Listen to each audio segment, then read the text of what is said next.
Okay, welcome back. This is part 3 on, I believe in the previous video I said I was going to do the rear brakes and the brake lines in this part. I've already done the rear brakes. I didn't show that. It would be really hard to show. It was exactly like the front brakes pretty much, except there's these 2 extra linkages for the parking brake. There's one that goes across here. There's one that goes down here. There's a little spring right there. Here's the parking brake cable. It just goes up to, it meets the other cable up by the transmission where the linkage is. So I rebuilt these wheel cylinders. I showed that in the first video. It's exactly the same, except these wheel cylinders are 1 1/8, and the front was 1 5/8, I believe. The only thing I haven't done for the rear brakes yet is I need to adjust the parking brake toggle. It's this like castle nut with the thing. I actually put this on wrong. There's a flat spot on the nut. Probably can't see it, but it's supposed to be facing towards the brake lining, and then you're supposed to adjust this after the brakes are put together, and I haven't done that. So right now the brake drums don't really fit on there. They do, but it's really tight, even though these are all the way in. So I did that on both sides. It was really hard. I didn't want to put that on camera. It took pretty much the whole day, because originally I did not hook up the parking brake again when I put it all back together, because I thought the parking brake would be seized up or something. And I put it all back together, and then I realized the parking brake works still. So I had to take it all back apart to put the parking brake in. It's right here, the cable. So yeah, that was a setback. And then I started taking off the brake lines. There's one that runs across the diff here, and then it goes over there to a hose, and then hooks to the frame, and it goes up the frame to the front. Here's the layout. So that's at the wheel, over the diff to a junction. There's a little copper thing here. This goes to the passenger side wheel. Here's the hose on the axle. I had to cut it. And then that goes up to this really long brake line. This goes up the frame rail. And then this tucks under the frame rail up to the wheel well on the passenger side. I was missing the brake line that goes across the transmission mount to the driver's side and the master cylinder. But yeah, I was missing that, so somebody had already taken that off. But yeah, so then here's my new brake lines. They're all bent up now. This is the passenger side wheel, driver's side wheel. Here's the part that goes across the transmission member to the passenger side. And all the way back to the passenger side rear wheel and over the diff to the driver's side. So that's what I'm going to be doing, is putting those back on my car. Here's all the blocks that I took off that were like little junction points. So yeah, these 2 were on the rear wheel cylinders. And this one, it was where the 2 driver's side, passenger side met that brake hose on the diff and up to the front. And then I have another one over here, which I would assume goes at the front where it splits off to the across the transmission member. I would assume this is the one that goes there, because I don't have another one. So I'm gonna put that over here at the other 2 or 3. So now it was actually very simple to take these brake lines off. I had a brake tube cutter, so I cut some of them to make it easier. But they came off really easy. There's just like these little S clips that are holding it onto the frame. So we're gonna start with the passenger side, this little one. In the rear. And it just goes onto the back. There's a banjo bolt on the back of the wheel cylinder. That's where that copper junction thing goes that I was talking about. Here's the other one where the brake hose met up with the little junction block. So yeah, I'm gonna get started on that. I guess it's quite boring. I'll show you the clips where those other ones clip in. Ugh. Man.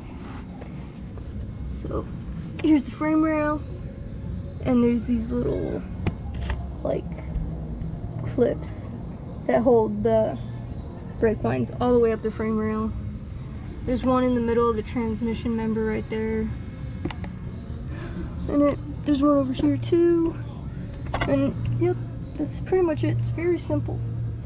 So I'm not gonna put that on video because I'll just be laying under this car for a little bit doing that. So I'll get back to you guys when I put all that on. Alright, we're back. I got all the brake lines hooked up. Yeah, it looks pretty clean. I'm really hoping this connection over here with the brake hose doesn't leak, because the old one was flush to that bracket and the new one is not. So that's the only fitting I'm worried about. Everything else worked out fine. Underneath here, it runs up the frame here. I had to bend it a little bit. And then over here, there's a junction right here. Yeah, where those three hook up and it bolts onto the frame. Goes across the transmission up to the master cylinder and to each wheel. So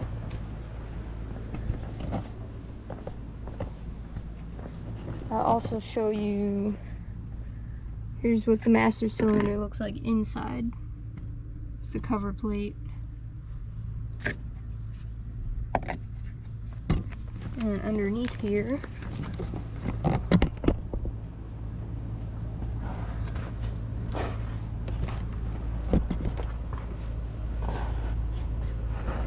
here's my master cylinder.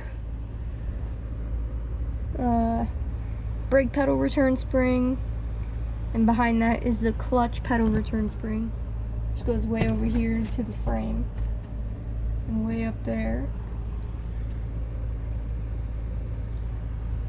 This bar is the parking brake. On the other side of this is a cotter pin.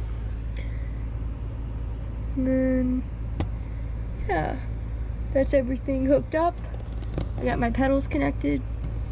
So now all that's left to do is to bleed the system.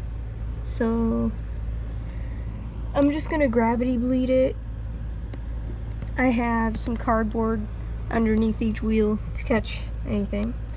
I'm using .3, nothing special. I cracked all my bleeder screws, and we're just gonna gravity bleed it. Yeah. I had a bit of a setback because I was waiting on the spring to come in.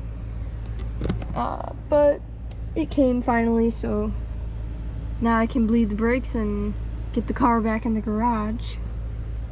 So I'm gonna add some fluid and I'll come back to you guys when it's dripping out, and then we'll bleed it. Okay?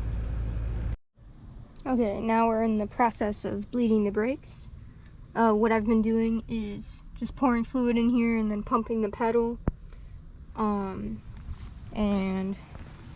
I got fluid to come out the fronts, so I'm going to close up those bleeder screws and then do it some more until it comes out the back, and then I'll bleed it manually. So we're going to tighten up these bleeder screws.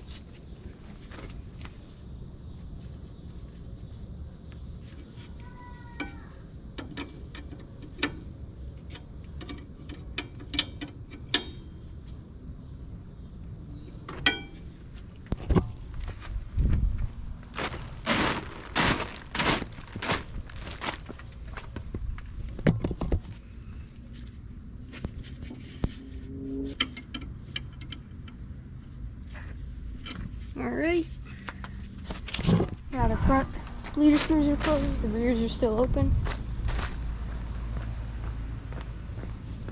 So I'm gonna pour some more fluid in this funnel here.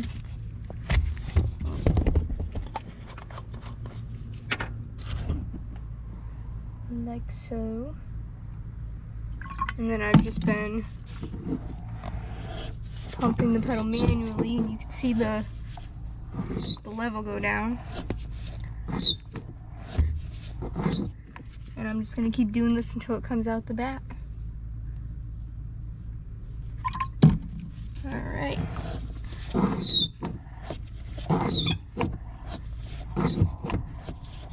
That squeaking is just my brake pedal rubbing. I did not adjust the toe board clearance, so yeah. Alright, you can see it's coming out this side.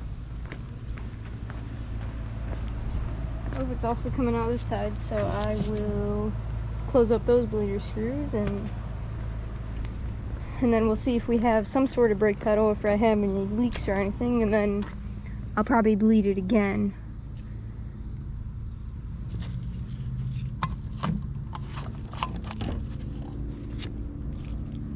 Okie dokie. Let's tighten these bleeder screws up.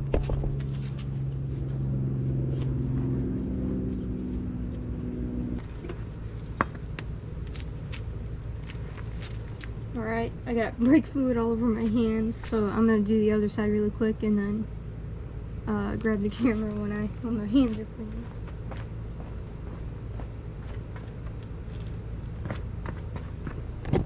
Alright, now all the bleeder screws are tight, and now that's going to make a little bit of a mess when I take the funnel out of there, but I'll just have to clean it up. And now I'm going to pump the pedal and see if I have any sort of pedal.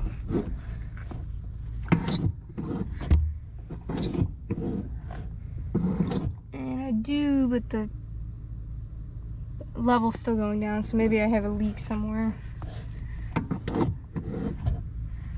I think I have a leak. So I can already see it.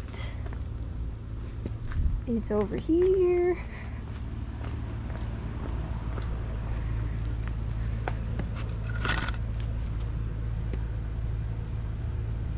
It's coming from this fitting. So I'll just have to tighten that up a little bit more. And of course, I knew it. I would be leaking from this fitting. But it doesn't look like I'm leaking from the back. I'll just have to tighten up the sides, the two brake lines on the side there. So it looks like I'm leaking from there. I don't think I'm leaking from anywhere else.